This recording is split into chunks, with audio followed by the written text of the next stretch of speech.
दोस्तों, दानियल और उसके 3 मित्र नबूकदनेस्सर के राज्य में बंधुआई में गए थे। वे दास के रूप में ले जाए गए थे। लेकिन आप देखते हैं कि दानियल को परमेश्वर सर्वोच्च पद पर ले जाता है, उसे प्रधानमंत्री के पद तक लेके जाता है। क्या कारण था कि दानियल को परमेश्वर ने वो ऊंचा ओहदा दिया? किस कारण से वो वहां तक पहुंच पाया? दोस्तों, ये परमेश्वर का काम था जो कि दानियल के जीवन में उसने प्रकट किया। और यदि आप भी चाहते हैं कि परमेश्वर आपको ऐसे ही उपयोग करे, तो आइए हमारे इस अध्ययन में शामिल होइए और जानिए कि परमेश्वर ने कैसे और क्यों दानियल को उपयोग किया।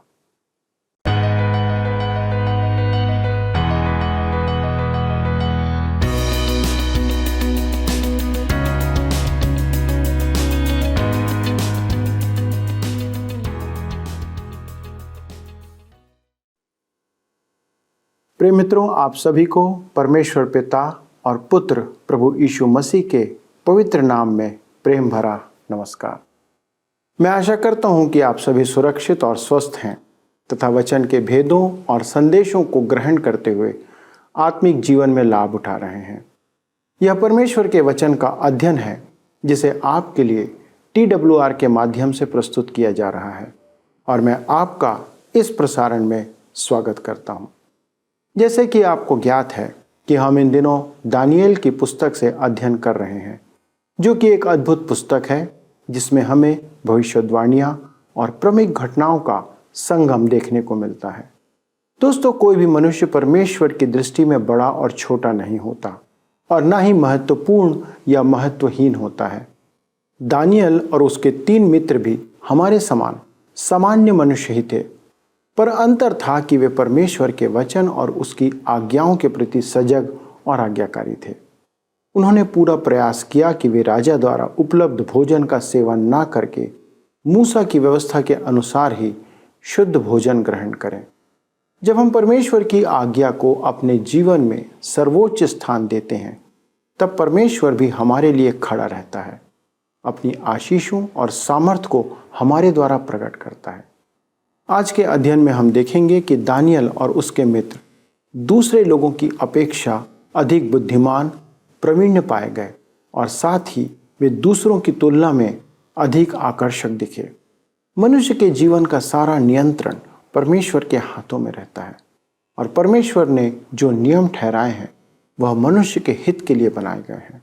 भोजन का प्रकार हमें परमेश्वर के निकट ग्रहण योग्य नहीं बनाता है, पर हमारी आज्ञाकारिता को प्रकट करता है। तो चलिए मित्रों, हम अपने अध्ययन को आरंभ करते हैं और देखते हैं कि दानियल और उसके मित्रों के जीवन में परमेश्वर कैसे कार्य करता है। मित्रों, जैसा कि आप सब जानते हैं कि हम इन दिनों दानियल नबी की पुस्तक से अध्ययन कर रहे हैं। आज हम उसके आगे अपने अध्ययन को आगे बढ़ाते हुए देखेंगे दानियल नबी की पुस्तक 1 अध्याय उसके 13 पद। यहाँ पर इस प्रकार से लिखा है, फिर 10 दिन के बाद हमारे मुंह और जो जवान राजा का भोजन खाते हैं उनके मुंह को देख, और जैसा तुझे देख पड़े उसी के अनुसार अपने दासों से व्यवहार करना। दूसरे शब्दों में, कुछ दिनों तक हमें इस भोजन पर रख और परख कर देख कि हम दूसरों के समान हैं कि नहीं। उन्हें परखने वाला मलजार था, परंतु परमेश्वर ने उसके मन में दानियल के प्रति अनुग्रह भर दिया था। इसलिए मलजार अब एक प्रशिक्षण करता है। लिखा है कि अशुद्ध भोजन से इनकार करने का निर्णय दानियल के मन से उत्पन्न हुआ था। मैं मसीही जीवन और संसार से अलगाव को नियमाधीन बनाने के विषय टिप्पणी करना चाहता हूं। खाने पीने और आचरण के क्षेत्र में नियम पालन और संदिग्ध बातों को अनदेखा करने की मानसिकता प्रकट होती है। मुझे एक महिला का पत्र मिला जिसने प्रभु को ग्रहण करने के बाद एक पंथ की सदस्यता ले ली थी, जहां उसे बताया गया कि वह कुछ कर पाएगी और कुछ नहीं कर पाएगी। पत्र लिखने का उद्देश्य था कि वह विधियों का पालन करके भी अशांत चित्त थी। कलीसिया के इतिहास में हम देखते हैं कि एक समय था जब कुछ बातें करने की अनिवार्यता थी और कुछ बातें न करने की विवशता थी। रोमी साम्राज्य के समय स्थापित मसीही मठ वास्तव में वे विचार के विरुद्ध स्थापित किए गए थे, परंतु शीघ्र ही मठ के भीतर का वातावरण बाहर से भी अधिक दूषित हो गया था। लूका रचित सुसमाचार 11 अध्याय उसके 39 पद में प्रभु यीशु ने फरीसियों से कहा था कि वे कटोरे को बाहर से तो चमका देते हैं और भीतरी भाग गंदा रहता है। वे सफेदी की हुई कब्रें हैं जो भीतर से सड़ रही हैं। तीतुस की पत्री 3 अध्याय उसके 5 पद में पौलुस कहता है कि वस्तु स्थिति तो यह है कि नए जीवन का स्नान और पवित्र आत्मा के द्वारा उद्धार होता है, न कि कर्मों के द्वारा जीवन में पवित्रता पाने के लिए। हमें पहले परमेश्वर से नया जीवन पाना है। हमारा जन्म ऊपर का स्वर्ग है। पद 8 में लिखा है, दानियेल ने अपने मन में ठान लिया। वह मन से सोचकर काम करता था। हमें भी ऐसा ही होना चाहिए। हम इस संसार के दास हैं। हम इस संसार से बाहर नहीं जा सकते। प्रभु यीशु ने कहा कि हम इस संसार में हैं, परंतु इस संसार के नहीं हैं। मत्ती रचित सुसमाचार 6 अध्याय उसके 24 पद में प्रभु यीशु कहता है, तुम परमेश्वर और धन दोनों की सेवा नहीं कर सकते। अतः हम नियमों के अधीन नहीं रह सकते। हमारे मन में जीवन का उद्देश्य होना चाहिए। प्रभु यीशु ने कहा कि मन से ही जीवन के विषय प्रवाहित होते हैं, खाने पीने से नहीं। दानियेल ने यह ठान लिया था कि वह परमेश्वर की विधि का पालन करेगा। यह उसकी गवाही थी। हम आगे पढ़ते हैं। दानियेल की पुस्तक 1 अध्याय उसके 14 पद में लिखा है, उनकी यह विनती उसने मान ली और 10 दिन तक उनको जांचता रहा। खोजों का प्रधान जो बेबीलोन में ही पला और बड़ा हुआ था, वह जानता था कि बेबीलोन में शरीर और बुद्धि के विकास के लिए यही भोजन आवश्यक है। अतः वह दानियेल की विनती पर कुछ घबराने लगा, परंतु वह दानियेल से अति प्रसन्न था, इसलिए उसने उन्हें 10 दिन की छूट दे दी। अब हम आगे देखते हैं कि दानियेल और उसके 3 साथियों को खोजा बनाकर विशेष भोजन पर रखा गया कि उनकी बुद्धि और शरीर विकसित हो। अब उन्हें राजा के सम्मुख लाया गया। दानियेल और उसके साथियों को देख राजा प्रसन्न हुआ। हम दानियेल नबी की पुस्तक 1 अध्याय उसके 15 पद में पढ़ते हैं, लिखा है, 10 दिन के बाद उनके मुंह राजा के भोजन के खाने वाले सब जवानों से अधिक अच्छे और चिकने देख पड़े। मेरे प्रियो, दानियेल का भोजन उनके हित में था, इससे कि उसकी प्रजा इस्राएल पड़ोसी जातियों से सर्वथा अलग हो।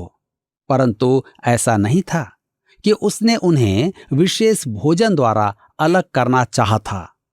भोजन के नियम देने के पीछे परमेश्वर को उनके स्वास्थ्य का ध्यान था। यह मेरा दृढ़ विश्वास है कि हम लेवी व्यवस्था में दिए गए भोजन के नियमों का पालन करें तो हम अपने पड़ोसियों से अधिक स्वस्थ रहेंगे। परंतु हम व्यवस्था के अधीन नहीं हैं, इसलिए सब कुछ खा सकते हैं। मैंने अपने अनेक शारीरिक विकारों में यही देखा है कि कुछ पशु का मांस हमारे लिए लाभकारी भोजन नहीं है। परमेश्वर द्वारा दिए गए इस्राएल के भोजन नियम स्वास्थ्य के लिए लाभकारी थे। उसमें मात्र धार्मिक श्रद्धा की बात नहीं थी।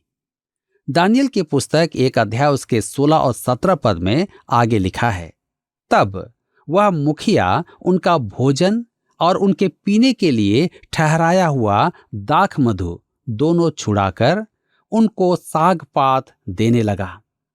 परमेश्वर ने उन चारों जवानों को सब शास्त्रों और सब प्रकार की विद्याओं में बुद्धिमानी और प्रवीणता दी। और दानियल सब प्रकार के दर्शन और स्वप्न के अर्थ का ज्ञानी हो गया। मेरे मित्रों, परमेश्वर ने सुलेमान को बुद्धि की आशीष दी थी। उसी प्रकार परमेश्वर इन युवकों को एक विदेश दरबार में बुद्धि की भरपूरी की आशीष दे रहा था। आगे चलकर दानियल 2 महान विश्व शक्तियों का प्रधानमंत्री होता है। लिखा है, दानियल सब प्रकार के दर्शन और स्वप्न के अर्थ का ज्ञानी हो गया था। दानियल उस युग में था जब परमेश्वर स्वप्नों और दर्शनों द्वारा बात करता था। अब आप मुझे यह न कहना कि परमेश्वर ने आपसे स्वप्न में बात की तो मैं आपकी बात काट कर कहूंगा कि आज परमेश्वर अपने लिखित वचन द्वारा हमसे बात करता है। मनुष्य के लिए वचन का स्वप्न देखना उसके अध्ययन से अधिक आसान है।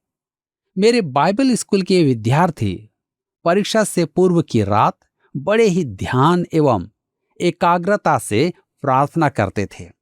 उन्होंने पढ़ाई तो की नहीं, परंतु प्रार्थना के साथ परीक्षा से पूर्व की रात वे बाइबल को तकिए के नीचे रखकर सोया करते थे।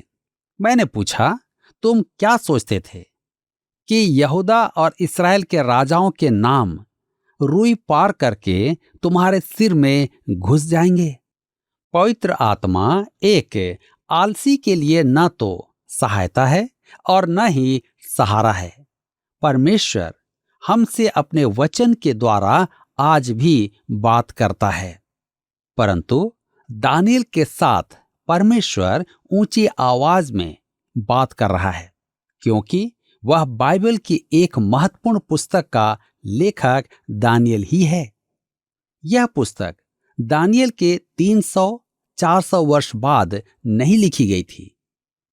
दानियल की पुस्तक 1 अध्याय उसके 18 पद में आगे लिखा है, तब जितने दिन के बाद नबूकदनेस्सर राजा ने जवानों को भीतर ले आने की आज्ञा दी थी, उतने दिन के बीतने पर खोजों के प्रधान उन्हें उसके सामने ले गया।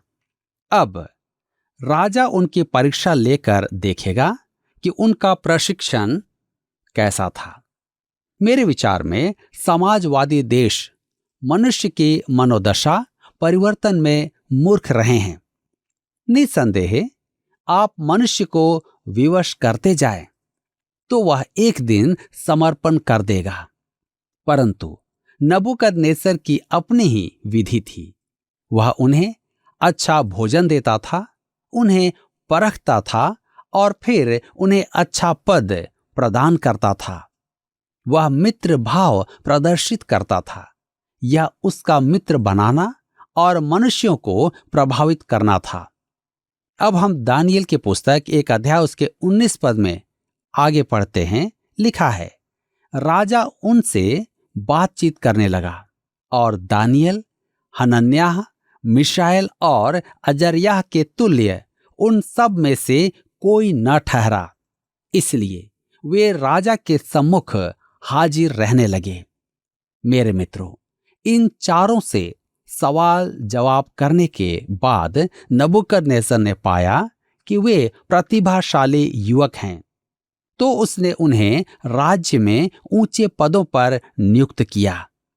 तब आगे लिखा है, दानियल नबी की पुस्तक 1 उसके 20 पद में, बुद्धि और हर प्रकार की समझ के विषय में जो कुछ राजा उनसे पूछता था, उसमें वे राज्य भर के सब ज्योतिषियों और तंत्रियों से 10 गुणे निपुण ठहरते थे। दानियल को सर्वोच्च पद प्रदान किया गया। आगे लिखा है दानियल 1 उसके 21 पद में, और दानियल कुस्रू राजा के पहले वर्ष तक बना रहा। इस पद के साथ हमें दानियल का जीवन काल ज्ञात होता है। लगभग 17 वर्ष की आयु में वह बेबीलोन आया था और लगभग 90 वर्ष की आयु में उसकी मृत्यु हुई। वह स्वदेश नहीं लौटा क्योंकि वह शायद उनके प्रस्थान से पूर्व ही मर गया था। इसका ब्यौरा हमारे पास नहीं है। अब इसी के साथ यहाँ पर अध्याय 1 समाप्त होता है और अब हम अपने अध्ययन को अध्याय 2 से जारी रखेंगे और हम इसके प्रस्तावना को देखेंगे।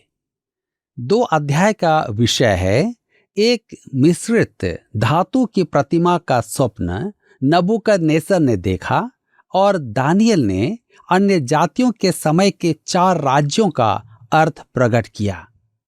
जहां तक भविष्यवाणी का विचार है, हम परमेश्वर के वचन के एक सर्वोत्तम भाग में हैं। अध्याय 2 धातु की प्रतिमा, अध्याय 7 4 पशु, अध्याय 9 70 सप्ताह। पुराने नियम के इन अंशों के बिना आप भविष्यवाणी का ढांचा खड़ा नहीं कर सकते हैं।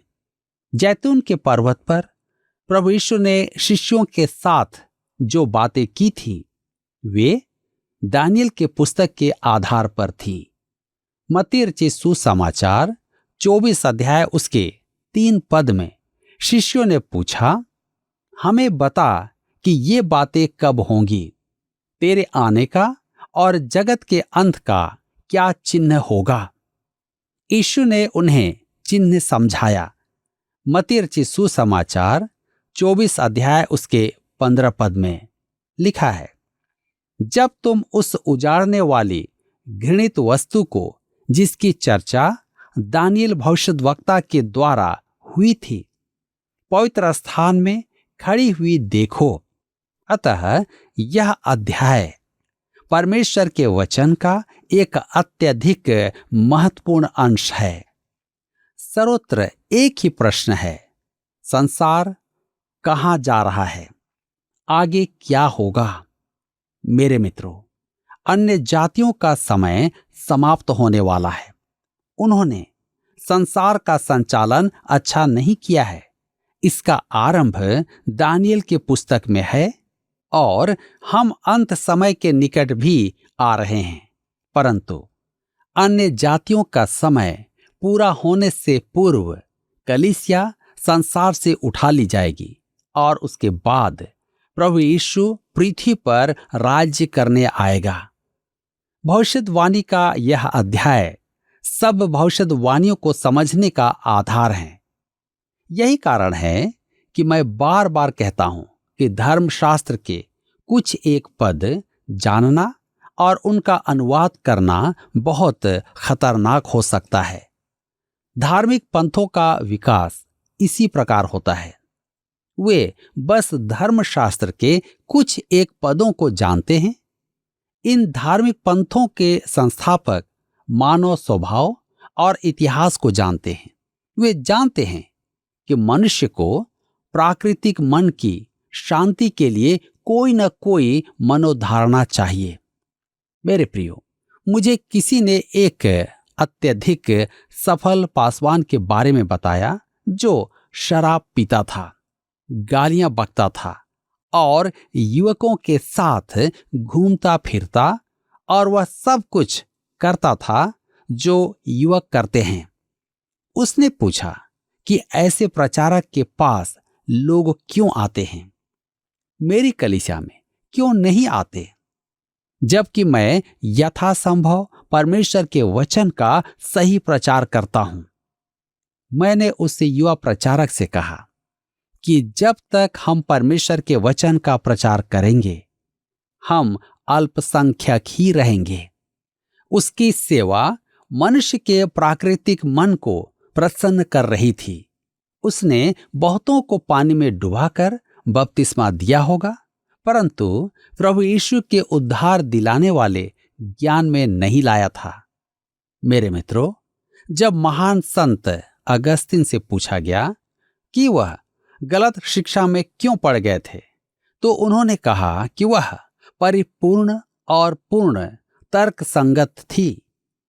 आज के प्रचारक वचन के प्रचार में जो दार्शनिक विचारों का समायोजन करते हैं वह सबसे अधिक खतरनाक विधि है।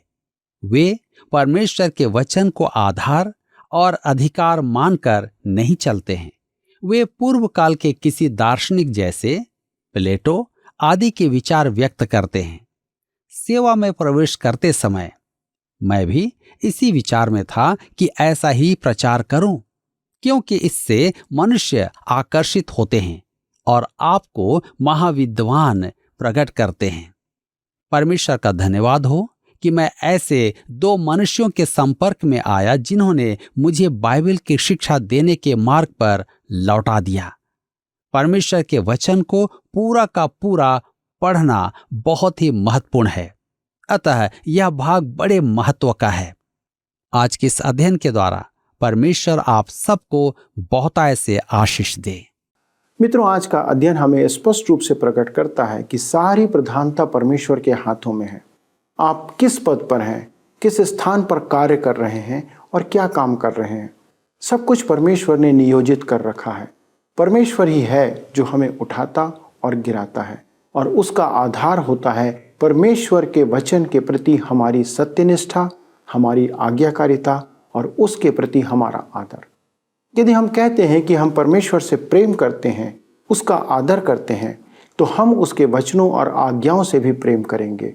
और यदि हम उसके वचनों और आज्ञाओं से प्रेम करते हैं तो हम उस पर चलते भी रहेंगे। यह बहुत ही सरल सा नियम है जो अति व्यवहारिक है। हमारी आंतरिक पवित्रता हमारे बाहरी व्यवहार से प्रकट होती है। हम अपने आप को अधिक समय तक छुपा कर नहीं रख सकते। बहुत बार हम झूठे दिखावे का जीवन जीते हैं, लोगों को दिखाने के लिए स्वांग रचते हैं, पर परमेश्वर हमारे मनों को जांचता है और जानता है कि हमारे मन में क्या भावना है। दानियल और उसके मित्रों ने किसी दिखावे के लिए नहीं, पर केवल परमेश्वर के प्रति आज्ञाकारी बने रहने के लिए यह निर्णय लिया, और परमेश्वर ने उन चारों जवानों को अपनी महिमा के लिए सर्वोच्च पद प्रदान किया तथा उनके द्वारा बड़े आश्चर्य कर्म किए। आज हमारे जवानों के लिए एक अद्भुत संदेश है यह कि हम यदि परमेश्वर और उसके वचनों के प्रति आज्ञाकारी हों और उसके अनुसार जीवन जिएं, तो परमेश्वर आपको भी ऐसे ही अपनी महिमा के लिए उच्च पदों पर आसीन करेगा और आपके द्वारा जहां आप हैं बड़े बड़े काम करेगा। क्या आप ऐसा जीवन जीने के लिए तैयार हैं दोस्तों? आइए हम एक प्रतिज्ञा करें कि वचन के अनुसार ही पवित्रता का जीवन जिएंगे और परमेश्वर की महिमा अपने जीवन से संसार में प्रतिबिंबित करते रहेंगे। आइए प्रार्थना करें। हमारे स्वर्गीय पिता, हम धन्यवाद देते हैं आपके प्रेम और दया के लिए, आपकी अनुग्रह और करुणा के लिए कि आपने हम पर दया किया है। प्रभु, हम धन्यवाद देते हैं इन जवानों के लिए जो कि आपके द्वारा से उपयोग किए गए। आपने उन्हें न केवल सर्वोच्च पद दिया, परंतु उन्हें बुद्धि, ज्ञान, समझ दिया ताकि वे उस स्थान पर रहकर आपकी महिमा को प्रकट करें। हमारे जवान बच्चों के लिए आज प्रार्थना करते प्रभु, जो इस समय बहुत से परीक्षाओं के लिए प्रयत्न कर रहे हैं, जो तैयारी कर रहे हैं कि वे इस देश में अच्छे पदों पर आसीन हो सके। प्रभु, आप उनकी सहायता करें। जैसे आपने दानियल और उसके मित्रों को बुद्धि ज्ञान दिया, वैसे ही हमारे जवानों को और बुद्धि और ज्ञान दे, ताकि वे बुद्धि और ज्ञान से परिपूर्ण होकर उस स्थान पर पहुँचे जहाँ पर से वे आपकी महिमा को प्रकट करें। प्रभु, उनकी सहायता करें कि वे पवित्रता का जीवन जिए, एक आदर्श जीवन जिए, वचन के अनुसार चलते रहें, जो आपको भाता है वो करते रहें, ताकि उससे आपकी महिमा प्रकट हो। धन्यवाद के साथ पिता, इस विनती को प्रभु यीशु क्रिस्त के नाम से मांगते हैं, आमीन। प्रिय मित्रों, आज के अध्ययन के द्वारा आपने निश्चित तौर पर अगुवाई प्राप्त की होगी। जवान बच्चों, यदि आप चाहते हैं कि हम आपके लिए प्रार्थना करें कि आप भी ऐसे बुद्धि, ज्ञान और समझ और प्रवीणता प्राप्त करें, तो हम आपके लिए प्रार्थना करना चाहेंगे। कृपया हमसे संपर्क करें। अगले प्रसारण में इस अद्भुत अध्ययन को आगे बढ़ाएंगे। तब तक परमेश्वर के साथ बने रहें और उसके प्रति आज्ञाकारी बने रहें। प्रभु आपको आशीष दे। आइए अब हम प्रश्न को देखें। पिछले प्रश्न का उत्तर है सी, तीसरे हमले। नबूकदनेस्सर ने अपने तीसरे हमले में यरूशलेम और परमेश्वर के भवन को ध्वंस किया था। आज के अध्ययन पर आधारित प्रश्न है, मिश्रित धातु की प्रतिमा का स्वप्न जो नबूकदनेस्सर ने देखा, उसका अर्थ दानियल की पुस्तक के किस अध्याय में दिया गया है? ए अध्याय 2, बी अध्याय 7, सी अध्याय 9, डी अध्याय 12। मित्रों, इस प्रश्न का उत्तर हमें कल सुबह 6 बजे से पहले विकल्प ए, बी, सी या डी के साथ अपना नाम, पता, स्थान के साथ 9651433397 पर SMS या व्हाट्सएप करें। क्या आपको यह कार्यक्रम पसंद आया? अभी हमें एक मिस कॉल करें और आप अगले विजेता हो सकते हैं।